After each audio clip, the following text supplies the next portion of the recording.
Welcome back to the deep dive. Today we're looking at something pretty fascinating. It almost sounds like, well, a magic fluid for electric cars.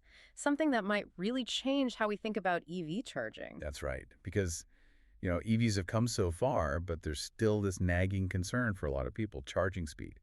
And importantly, what does that super fast charging do to the battery itself over time? It's definitely a barrier. Oh, absolutely.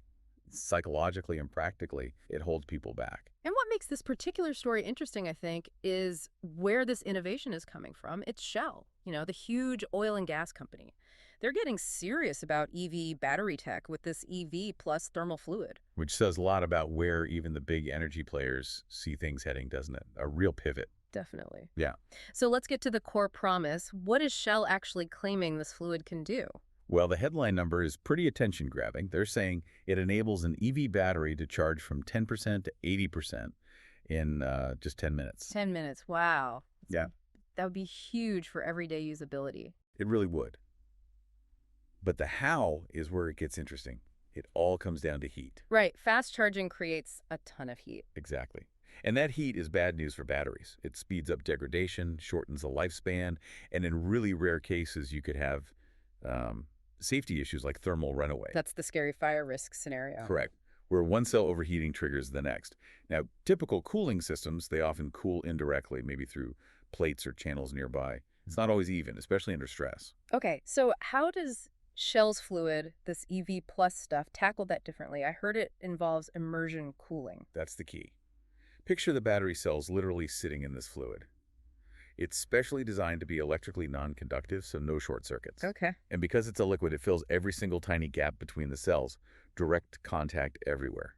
This means incredibly uniform heat transfer away from the cells. And this fluid, it's based on their own tech. Yeah, Shell's GTL, or gas-to-liquid technology. Mhm. It lets them make these very pure, stable base fluids that are perfect for this kind of extreme thermal job without messing with the battery chemistry. That direct, uniform contact, that's the secret sauce. I see. So the direct contact isn't just for speed, it's also critical for keeping things consistent and safe. Absolutely critical. Consistent temperature across the whole pack, even when you're pushing huge amounts of power in during that fast charge. It protects the battery, helps it last longer, and, yeah, potentially makes things safer too. If there was a problem, like in a crash, the fluid could help suppress a fire. So Shell is obviously projecting some big advantages here. They're saying this tackles that charging time worry that, something like 44% of people without EVs mention? Yeah, it's a major hurdle they're aiming to remove. And they even mentioned this figure adding up to 24 kilometers or maybe 14 miles of range for every minute you charge, assuming a very aerodynamic car. Which sounds impressive. There's also this slightly more ambitious claim floating around about enabling smaller, lighter batteries with potentially up to 5 times more range. Okay, that sounds almost too good to be true. Well, the sources we looked at didn't really flesh that one out.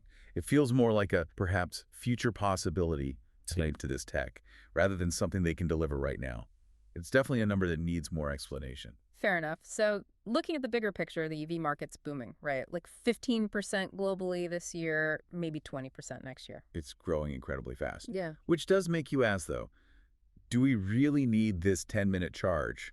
I mean, some high-end EVs already do 10-80% in, say, 12 or 15 minutes. That's a good point. Is the gain worth it? And you mentioned the fluid adds weight, too. You would have to, yeah. Any fluid adds mass. It's always a trade-off in vehicle design. But maybe the point isn't just shaving 2 minutes off a premium car charge. Maybe it's about making that kind of 10-minute speed achievable and consistent across more cars, more mainstream models. That could be the real angle. Yeah. Democratizing that fast charge experience. And what's neat is how potentially broad this could be. Right. Which brings up another question from the sources. Does this work with batteries beyond lithium ion? Like, what about sodium batteries or other chemistries coming down the line? That's a key question. Right now, the focus seems to be very much on current lithium-ion technology. But the beauty of this approach, I think, is its simplicity. How so? Well, it doesn't rely on inventing a whole new battery chemistry, no waiting for solid state to become mainstream. It's a support technology. It could potentially be used with almost any lithium-ion battery out there, BYD, Tesla, CATL, you name it. So it works with what we largely have now or will have very soon. Exactly. That makes it immediately practical, potentially very impactful in the near term. So let's bring it back to the listener. What does this mean for you? Well, Shell is trying to tackle one of the biggest headaches of EV ownership, that charging time. Imagine pulling in, grabbing a quick coffee, and boom, you've got most of your range back. It reframes the whole experience, doesn't it? Makes it feel much closer to filling up a gas tank in terms of time. It really does. And it raises this interesting point.